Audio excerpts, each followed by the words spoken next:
We're excited to open these 88 units to the public. We're about half leased, which is great. So we already have folks living here. 66 studios, 18 3-bedrooms, 4 bedrooms, $35 million project. It grew a little bit. As always, when you do these adaptive reuses, you find things, you discover things. It's been a labor of love for all of us involved. We're excited to welcome all of the partners that we have here today, and we're going to hear from several of them. We're going to kind of bust through this. I know we're out here and outside, so we want to get through this efficiently. We're grateful to have our funding partners, which you're going to hear from first. We're going to start with David Damshin from Utah Housing Corporation, followed by Scott Maxfield with Goldman Sachs, Rachel Grudzian from KeyBank, Steve Waldrop, and then from the state of Utah, and Danny Walls from the Community Reinvestment Agency of Salt Lake City. So, David, we'll invite you up to give a few words.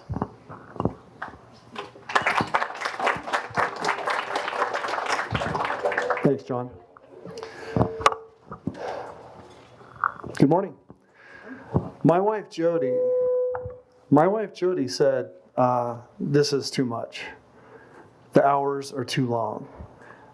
We've got to refocus on family. Don't worry, everyone. This was 15 years ago. I was on the board of St. Anne's Center, the homeless shelter up there, and this is when I met Jonathan Hardy. And he was with the state community and housing development. And Jonathan was in the business of helping people, no matter their circumstances, find a place to call home. And I just want to say what a pleasure it is to be here with you today and to congratulate you and your team on this amazing accomplishment. And so Jonathan has been, for me, for a very long time, a trusted mentor and expert in this space. And the fact that we're here today, 15-ish years later, is really special to me. So I have 3 minutes. And I want to make sure that we make plenty of time for everyone else that comes after me. So I'm going to keep it to 3 minutes. Trust me. I just want to say thank you on behalf of our team at Utah Housing Corporation. We are the issuer of the bonds and the allocator of the tax credits. And it's just a tremendous honor and privilege for us to be a part of this project in even a small way. And congratulations to all of you. If you're here today, you've had something to do with this project, and I congratulate you all as well. And when I come to these events, I just like to think about what's about to happen, what's happening already with the people that are stepping through these doors, and the relationships that they will build, the security and the stability that they will find, and the neighbors and the friends that they will make. And there'll be young people just out of high school, just out of college. There might be disabled veterans. There might be people in their retirement years that say, what an amazing place to spend the rest of my time. So that's what I imagine. For those of you that are living here or that will be living here, congratulations and welcome home. And thank you for the opportunity to make a few comments, and I'll pass it on at 2 minutes and 27 seconds.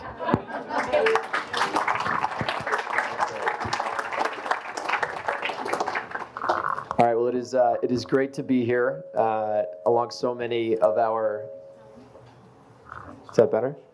So many of our longtime partners across the state of Utah. This project is really a prime example of BCG, and more specifically, Brandon and Jonathan's vision. They set out an ambitious plan to convert a medical office building into affordable housing, to build 5 stories on top of an existing garage, and to program many of the units for 3 and 4 bedrooms to accommodate families in one of the highest opportunity neighborhoods here in Salt Lake. And it is evident to all of us here that they have delivered on that very ambitious vision. Combined with the services that will be offered by VOA to families, this will this project will really become a stabilizing force for individuals and families across Salt Lake City, and we couldn't be more proud to be a part of that. We share some of the thoughts that David just expressed. The the community of people who support affordable housing here in Salt Lake City and across the state is a really special one. We see so many of the same partners project to project, and we very much look forward to continuing to be a part of the city and the state's affordable housing and community development goals, and to working with the public and private sector to roll up our sleeves and get things done. So thank you. I think I also was under 3 minutes, in fact, maybe even less than 2 minutes, 27 seconds. And so I will turn it over to Rachel Grudzin at KeyBank.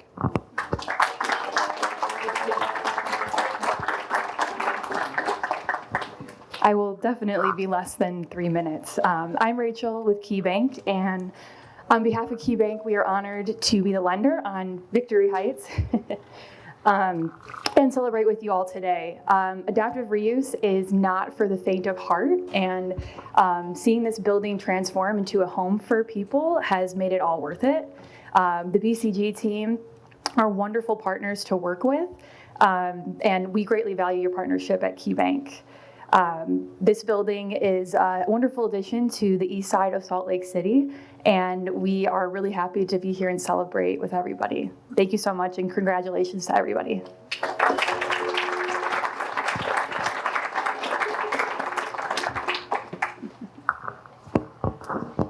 I have my phone to meet the challenge. There was a Super Bowl commercial, and I think maybe we need a new one for next year. We'll call it the Jonathan Hardy curse. I don't know if you saw the Kardashian curse commercial yesterday or 2 days ago, but I think we got a new curse that we can lean into as a state, and let's put you on the water boards and like get you going. It's a great honor to be here, and I represent very little work on my own part, but a lot of work on a lot of other people's parts. And from a state standpoint, we're heavily invested in creating opportunities for our citizens. We know a few things. We know that stable housing produces all of the things that we care about, and it's not correlation, it is causation. It produces higher education outcomes. It produces higher community engagement. It produces more wealth. It drives health. It drives all of the things that we collectively care about as a community. Raj Chetty, who anecdotally is my wife's economist crush, and she would leave me in a heartbeat for him at any moment, just put out a really fascinating study, if you haven't seen it, just this last week on what happens when you integrate communities of different economic interests. What happens to the kids? And the title of the study, I'll paraphrase it, but it's basically, if you want poor kids to have a 50% higher lifetime earning capacity, do these things.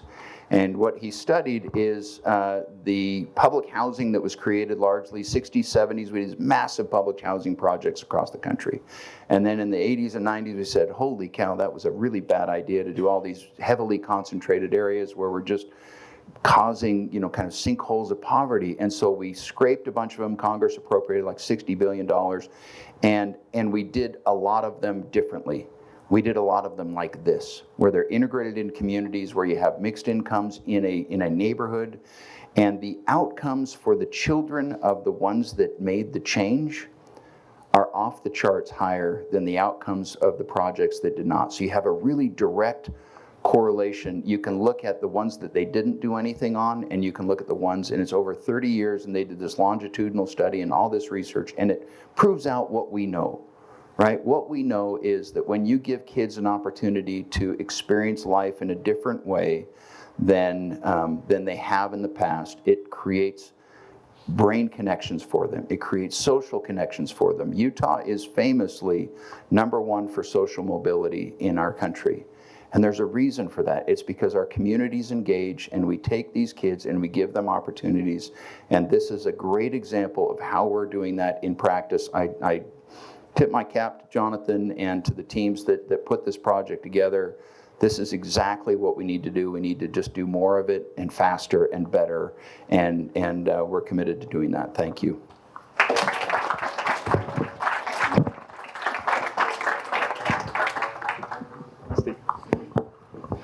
Good morning, everyone. Whoa, how we doing? Steve is always a hard act to follow, and so I appreciate the opportunity to be here. We are a smaller piece of the capital stack, but we are excited on behalf of the Community Reinvestment Agency in Salt Lake City because this checks so many boxes for what we look to do within projects. And my job here today is kind of to serve as that song on a mixtape that bridges between two really other good songs, and Steve Waldrop and our Councilwoman Eva Lopez Chavez. But I wanted to take the opportunity to thank, on behalf of the mayor, both the CRA staff and city staff who've worked on this, Lucas Goodrich, Tracy Tran, our attorney, Sarah Montoya. I want to echo what you said, Steve, like I'm standing here celebrating in what was very little work for me, but our staff carried this project. And I think all of us as financial partners and stakeholders can say the same. So thank you, not just to our staff, but everyone who's worked on this.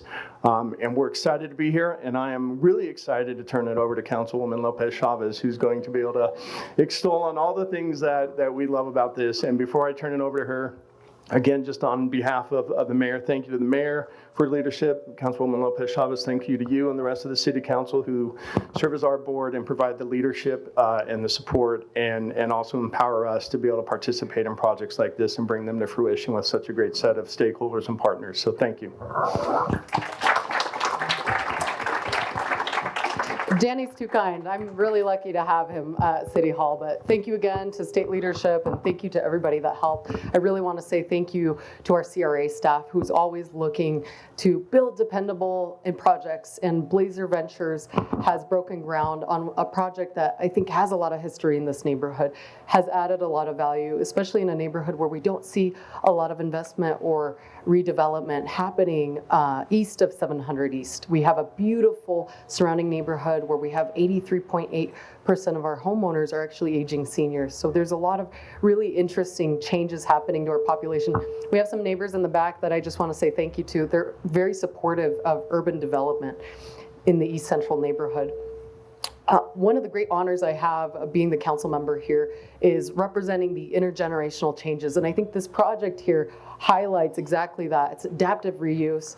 It takes history from this neighborhood and really identifies with it, building 40 to 60% AMI in it. And I think conceptually, one of the beautiful things that I remember talking with Brandon is recognizing that when we build LIHTC or we build and redevelop housing, doesn't matter what zip code you live in, doesn't matter what your socioeconomic status is, everyone's gonna have a beautiful view of the Wasatch Mountains. And that's exactly the type of development that we should be promoting. I just wanna share some facts really quick, and that's 18 of these homes were designed for individuals that were earning less than 40% of the average median income. That means that's your service workers. That's your folks that are working at restaurants. That's some of our nurses here working at the University of Utah Hospital. That is what it takes to build and redevelop in Salt Lake City. I don't think we talk enough about the folks that we're trying to house, and it's everyday working class people. And it's oftentimes a lot of our neighbors, friends, and families. So it's really pertinent and important that we build that. I also want to recognize that 70 of those units fall, again, within that 40 to 60% range of AMI. It's something that was intentionally produced. I'm sure for the Blazer Venture team, this was something that is going to be a legacy for a lifetime. And I want to say thank you from the bottom of my heart to each of you, to the team members in the back lined up over there. This is the type of project that we want to continue fostering. I think this is an example of the right type of housing we want to promote in our city. And to close, I just want to say thank you again. It's 100% electric. It's got an Energy Star rating over 90%. It's both adaptive reuse and it's an example of beautiful sustainable development. And this is an example of what happens when the CRA board can stretch $2.1 million of loans. It's just another great example of what we can do to contribute to our city and build the type of housing that will house Salt Lakers for generations to come. And with that, I will pass it over to John Tubbs. Thank you, John.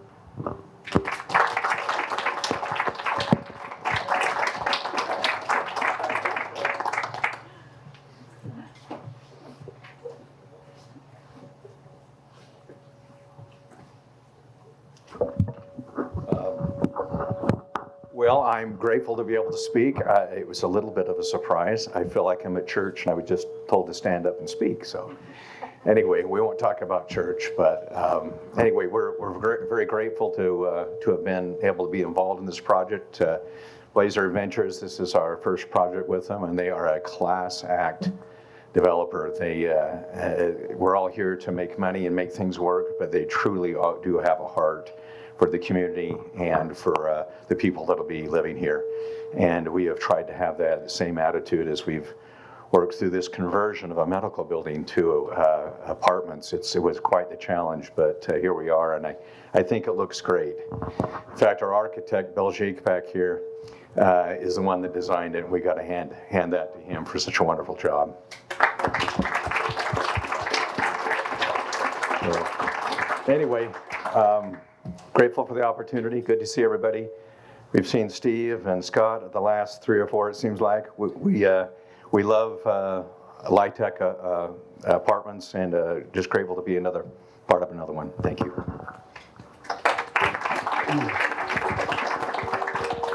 John, your team at Bonneville Builders, super helpful on this project. Want to get to our kind of development partner right now, Volunteers of America. We'll hear from Kathy Bray, and then we'll hear from Brandon Blazer, the Blazer and Blazer Ventures, and we'll go to there. Thank you. Hi, everyone. I'm Kathy Bray. I'm the president and CEO for Volunteers of America, Utah. And we're partly known as a developer, like a small part of the development team, but an important opportunity for us to participate in the development of affordable housing, which we love and want to continue to do more and more. We're going to be a part of the ownership here, and we're also a nonprofit human services organization. And we're here to help bridge people from where they are into beautiful places like this. So it's good news today, and we're in for some good news, aren't we? So I am just happy to be at a place where we can celebrate bringing people into a beautifully new renovated building like this. This project is for people. It's for people who have been living in homeless shelters also. It's for people who have been living on the streets.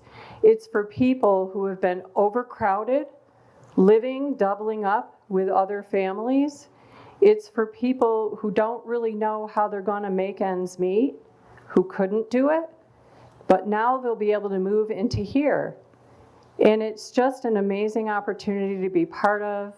Just so happy to be part of the good news that's going on here in Salt Lake City, that we can extend to our community, that we can extend to our state, and maybe we're doing some good in the world, and we're always happy to be part of that. Thank you.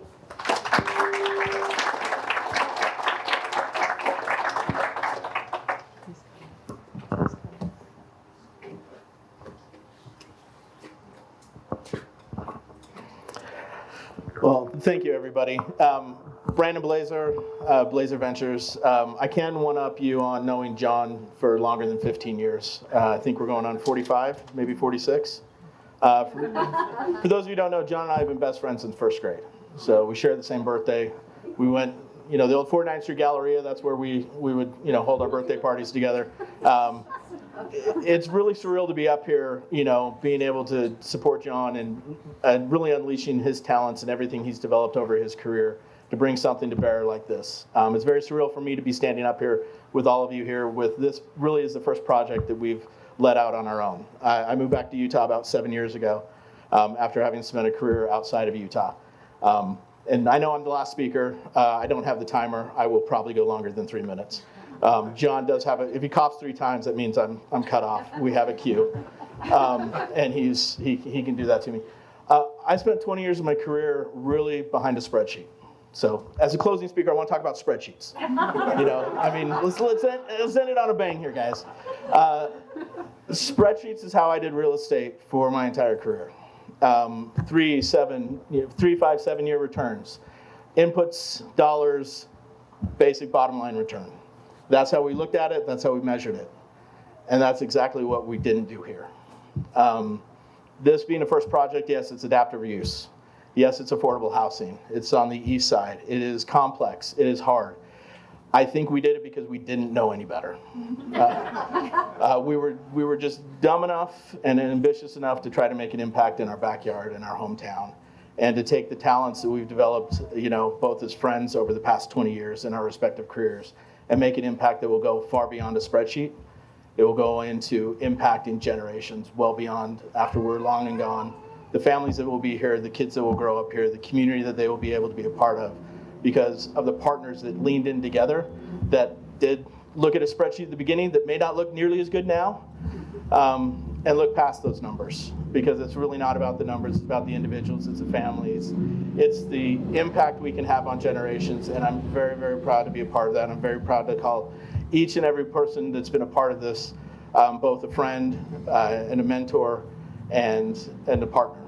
I want to go through, John knows how horrible I am with names, so I'm going to go through and read actually some of the, and want to give proper acknowledgement to all of our partners, because this does not happen without each and every one of the partners here. From our funding partners, heard from Goldman Sachs Investment Group, Scott Maxfield and Josh Bond, KeyBank, our primary lender on construction and financing, Rachel, Jeremiah, Rob, the Olin Walker Housing Fund with Danielle, Dan Murphy, Angie, Solid Community Reinvestment Act, Tracy Tran and Danny you heard from.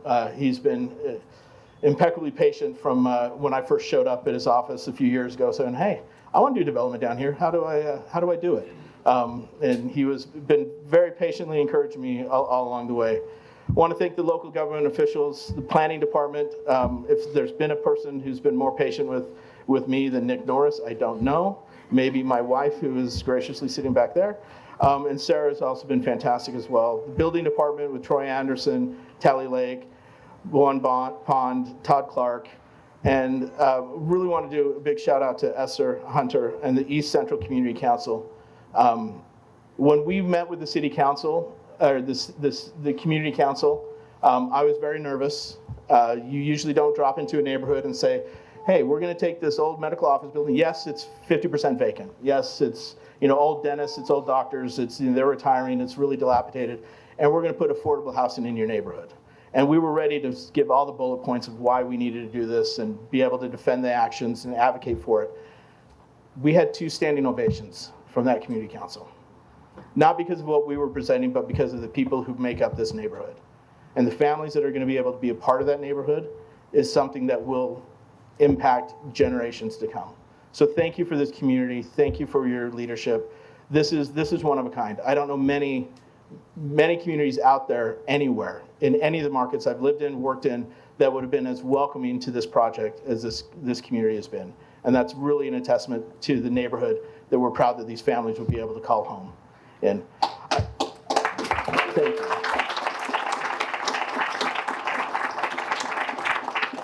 I do need to give a special, and I already told Chris I'm going to embarrass him, even though he didn't get the invite until Sunday because of a snafu on the email. Give development, Amanda Rainey and Ivan Carroll, but Chris Parker. The genesis of this project was I was sent it from a partner who I'd known out of Sacramento. It had been a broken down process. I was sitting on a plane. I'd put an offer in, and Chris and I were actually flying to Idaho to try to figure out modular housing and how we could use that to effectively help the supply chain and build more affordable housing. And I got on that plane with the offering memorandum saying, "I do not know how I'm going to make this work. It's great property, great location. I'm going to have to just turn it down." They just asked me to put up another $500,000. And I got on the plane with Chris, barely. He had to hold the plane for me because it was the first flight after COVID, B terminal, and these little legs did not make it through B terminal well. So my sweaty self was sitting next to Chris. Once I caught my breath about halfway to Boise, Chris started looking at the project with me and opened up my eyes that this was in a qualified census tract and what the opportunity set to do something like this on the east side really could be. This project would not have happened without that moment, without that mentorship, without that friendship, without that leadership. Chris is there's not a bigger fan, I think, in this community than I am of Chris Parker, because this and so many projects down here would not be happening without his influence and guidance. And by the time we landed, literally the first meeting, I stepped aside, called the broker and said, we're doing this project, let's go. And Chris helped guide us through that process to get going, got our team rolling, and been able to be a real spark to help develop this. Volunteers of America, Kathy, thank you for supporting us in this, being partners with us. Chuck Barrett, I do have to say, we've gotten more comments, on the mural than anything else. I think if we had selected anything else, the neighborhood may not have been quite as supportive. Architect Belgique, you heard this before, Guillaume, Mike Ackley, you guys are fantastic. When you guys walk these units, you are providing a home unlike, they are affordable housing that live like the top of the market. These are homes that people will be proud of to call home. There's no corners skipped, there's no space crammed in, there's nothing besides maximizing the livability of these units for the families that will be here. So thank you for your talents. Bonneville, you learn a lot about people when things go well. You learn a lot about people when things go poorly and when things are hard and when you're down in the trenches. And John, with you and your team, we've been in the trenches on this project.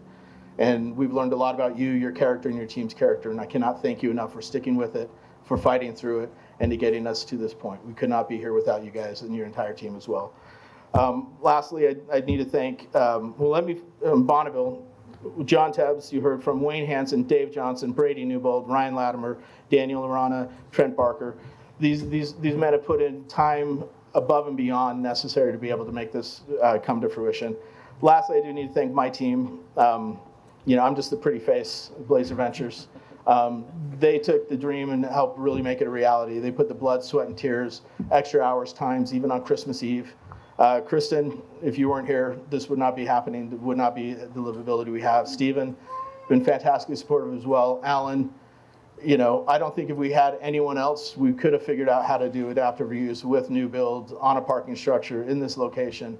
It's been a huge help, and there's nobody who I can thank more than John Hardy, who I'm glad to call a partner, glad to call a best friend, glad to call somebody who is really making an impact on the community that I call home. So thank you, John. Thank you to everybody for being here. Thanks for everyone to be a part of this. And we're excited to welcome everyone home. Thank you.